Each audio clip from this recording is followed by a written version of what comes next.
Hi friends, I am Dr. Dattaram. I am a senior surgeon and a surgical gastroenterologist at Sunshine Hospital, Gachibowli, Hyderabad. Today I am going to talk about a common condition called jaundice. As you all are aware of jaundice and you have heard about some time or the other, jaundice is an important symptom I see in my clinical practice. Even in 21st century, a lot of people have misconception and wrong beliefs about jaundice, and especially in India, a lot of people go to unconventional treatments for jaundice, thinking that it is a disease. Jaundice is not a disease, it is a symptom of an underlying disease. The disease could be a very serious illness, could be a life-threatening illness, could also be a cancer. So what is jaundice? Jaundice is yellowish discoloration of the eyes, skin, palms and soles, which is very evident to the person who looks. Jaundice happens because of accumulation of a substance called bilirubin, and when the level of bilirubin in blood is very high, it deposits in the tissues, and it being a pigment, bilirubin being a pigment, it gives a yellowish color to the tissues where it deposits. So bilirubin is a waste product of metabolism. Bilirubin comes when bilirubin is produced when the heme containing proteins are broken down. For example, hemoglobin and cytochromes. So these are the few heme containing proteins in the body. When they are broken down, bilirubin is produced. This bilirubin is a very toxic substance, and liver plays an important role in handling this bilirubin in the body. So liver takes up this bilirubin, modifies it and excretes it into the bile. The bile is transported by the bile ducts into the intestines, and the bile is excreted in stools. So whenever the bilirubin is production is in excess, or there is a problem in the liver, or problem in the transport of bile, the bilirubin levels go up and jaundice happens. So what are the causes of jaundice?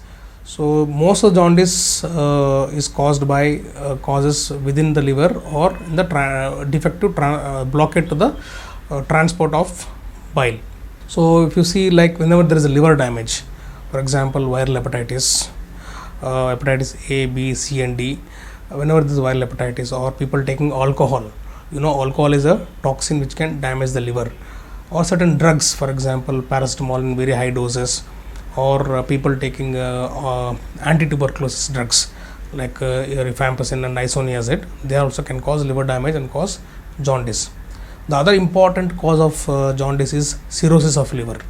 Cirrhosis means it's an end stage disease wherein the liver is completely damaged, it becomes small, shrunken, and it becomes hard. It loses most of its function, and patients often develop a big tummy, swelling of the feet, they are deeply jaundiced, and there are some of them even vomit blood. That is due to portal hypertension. The next set of causes is blockage to the transport of bile from the liver into the intestine. The most common among these is gallstones. As we know that gallstones are formed in the gallbladder, which is a small sac-like structure below the liver. The gallbladder actually opens into the bile duct. So the stones which are there in the gallbladder can sometimes spill over into the bile duct and block the transport of bile and cause jaundice. Sometimes in children, in certain parts of India, we see worm infestation. That's called as Ascaris lumbricoides, the roundworm infestation. The roundworms can get into the bile duct and cause jaundice and infections. Other important causes are cancers. For example, pancreatic cancer, or a periampullary cancer, or a bile duct cancer, liver cancer. All these things can cause jaundice. Last but not the least, in patients with chronic pancreatitis, the bile duct may be involved in the inflammation, and they develop strictures or narrowing of the bile duct and cause jaundice. And even patients with chronic pancreatitis are at risk of developing pancreatic cancer. They also can develop jaundice.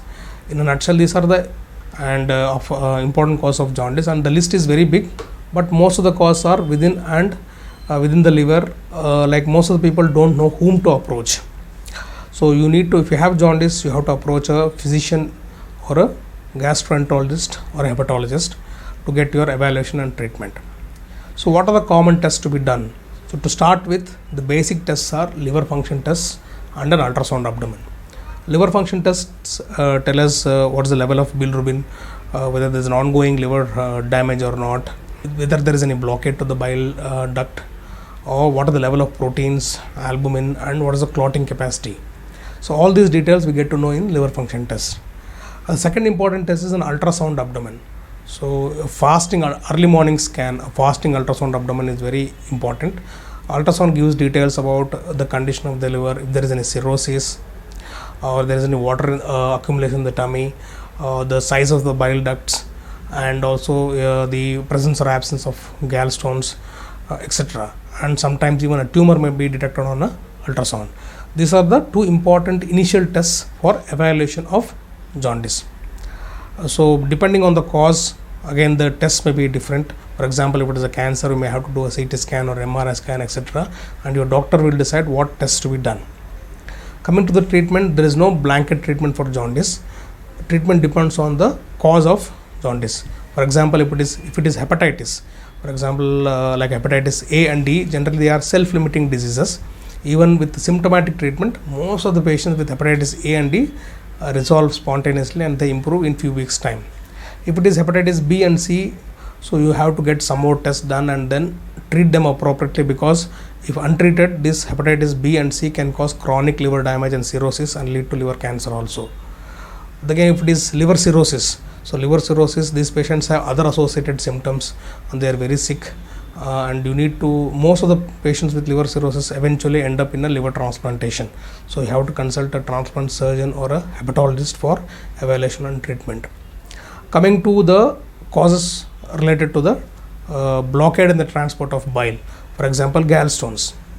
Gallstones, if they spill into the bile duct and causing jaundice, you may have to undergo a procedure called ERCP, wherein endoscopically the stone in the bile duct is removed, and following that the patient has to undergo a surgery called cholecystectomy, because the gallbladder is the source for stones, and if it is not treated appropriately, if the surgery is not done, the stones are going to form again and again and the jaundice is going to recur.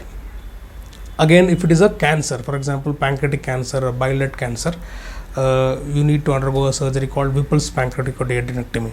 If it is a liver cancer, appropriate surgery. For example, if it is a hilar cholangiocarcinoma, then you have to have a part of the liver has to be removed.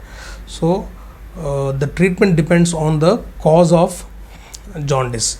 So the take home message is that jaundice is not a disease by itself. It is a symptom of an underlying disease. The disease could be a serious illness or a cancer. So right approach, consulting the right doctor in the right time, and appropriate diagnosis can lead to an appropriate treatment. Thank you so much.